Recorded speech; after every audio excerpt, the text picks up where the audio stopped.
everything is all about the conference, the retreats, those students. I mean, this is a calling. The Holy Spirit is using me as well as everybody else as his instrument. And I want to be here for those students. I'm seeing the change, seeing the life change before their eyes. I mean, seeing the growth that they've gone ever since they were my student in the classroom. See, that's what it's all about. I want to be here to help them in any which way I can. Trees. The kids, it's always the kids. They have so much emotions. They have so much energy. It just enlightens me. I enjoy coming every year. So every year, I have like this anxiety attack before every retreat, right? It's like, how am I going to get through these kids? 'Cause each kid is different. I get 10 kids at a time. It's like every time I come, I get scared. And when I meet them all, for some reason, I just feel like this warmth. And like, I pray to God every time, and it's just like, I can just connect with all of them somehow. Yeah. I can't explain it, and I just keep coming back for it. It's like I keep setting myself up for failure, but I never fail because Jesus is right there. God's helping me get through all these with these kids. I cry with them, I laugh with them, I do stupid jokes with them, and it's just fun. I enjoy this a lot. You know, I just wanted to be there for my students. So I'm really here primarily. I started out coming here for the students in Wichita Falls because I wanted to bring them to this retreat so that they can have a good experience, and you know, I wanted to be a part of that with them.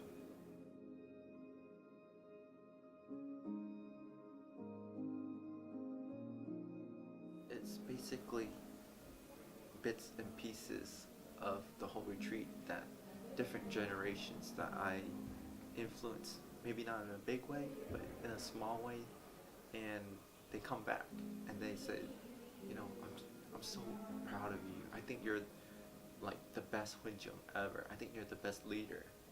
I don't even know you.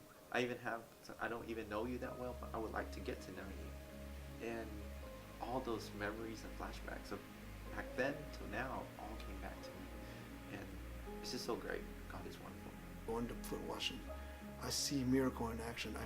I see them receiving the Holy Spirit, and that you know, it's not just the tears. It's the demeanor in which they hug each other, that they share that love. That's what it's about. And I felt the Holy Spirit that was within me so that I could do this speech for the student, and it was amazing. I felt the Holy Spirit was within me. I wasn't stuttered. Everything just went really well, and I felt like I was through me, the Lord has touched a lot of the students. That it was watching my kids wash each other's feet, and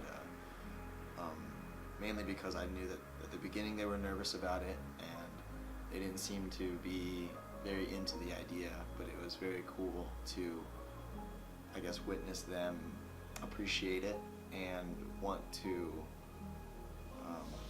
give more and participate more. So I felt like I was proud of them, you could say, proud of the kids. A lot about it. I think just being able to help them, be there for them anytime they need. I think it's the little seeds that we plant, and that kids, they kind of they notice if we pay attention to them. So always open your heart, answer any questions, be there for them. And throughout the whole time, I just want to dig in and do whatever people ask me, or I find things to do just to keep me busy.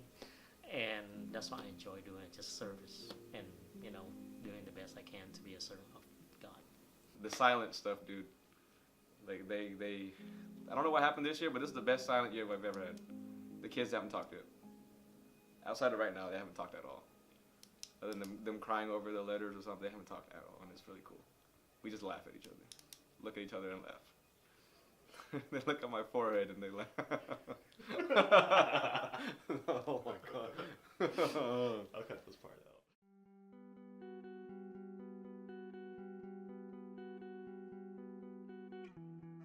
Hey, what you put into this is what you get out of it. I can't express enough. Keep an open mind, keep an open heart, because a lot of times we'll ask for blessings. We continue to pray. A lot of times we'll feel lost. We feel like we're alone, and we'll pray. But what are we praying for? We're praying for blessings. We're praying for answered prayers. But at the same time, what have we done to prepare ourselves to receive those blessings, right? So again, to keep an open mind, to continue to reach out to Him, and understand that the struggles that we're going through now are struggles regardless. But keep an open mind. There's so much, not necessarily the open mind to the opinions of others, but keep an open mind to give yourself a chance in this retreat. Ask yourself why are you here? Here, nothing changes. If nothing changes, keep in mind that movement is life. Next generation, light the fire to continue to grow that fire, that passion, that vocation, to keep on going, regardless if you think you are able to do it or not. Because I see people that don't speak, that much, make a great speaker as a leader. Those that are not group oriented, really well prepared in E-teams. RMs, I never thought I would be a RM leading, 70, 130 kids, a big group like this. I would never in my wildest dream would think of that. But now I'm sitting with Jazz, sitting with Thais, having laughter, smiles, and moments that I will always cherish. I want the next generation to continue that. Don't be afraid at all. It's just the calling, People that want to help, you see the same people that come back, over and over. And, I think that's why we always try to do our best. That's why we get more students coming back, because they saw what we done for them. So it's going to be from now on, I think it's just, people see that, it's a big event for the kids and it makes a difference in their lives. So they come back and help us. I would say treat it like a way of, especially your faith this week, you should just come check it out. You don't even have to help, to be honest. You can just be a volunteer with the E-team. E-team seems fun too, but you can just observe everything, see how everyone's helping out. Leaders, we need a lot more leaders. They should not trust their expectations of the retreat, and they shouldn't trust their initial hesitancy, because even I was not super excited to come to this. This was something that I thought, I had to go because it's my responsibility to go, but it's not necessarily something that I was excited about. But I feel like within an hour and a half, 2 hours, basically once you get here,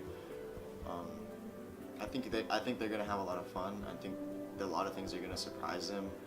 They're gonna think about things that they probably haven't thought about either in a long time or ever. I think they'll gain a new appreciation for their parents. They're gonna realize that everybody's for the most part very similar. That we all care about the same things, and we're all a big community. And I think they'd be missing out on a really good opportunity if they chose not to come, for sure. I want to thank the people that are running the show here. I think it's like a big event, a lot of moving parts, and I think they did, for the most part, a really good job. And especially I feel like Tehai and Anthony, most of all, because and Philip, they I know that coming in, I wasn't as familiar with how things are run at all. I didn't know really what was going on for a lot of it, and they were always very willing to help me and to explain what's going on, and just to talk, just to share, just checking up on me. And I feel like they made our small church feel very welcoming. I want to thank Jung Hong for just keeping this thing going. Angie, Anthony, and Phil, Gonyu, all those people behind the scenes. I left out a lot of names, but that's people. They keep this thing going smooth. Sometimes not smooth, but they keep it going. And I appreciate them very much for that. Everybody that's here, that volunteer your time, thank you.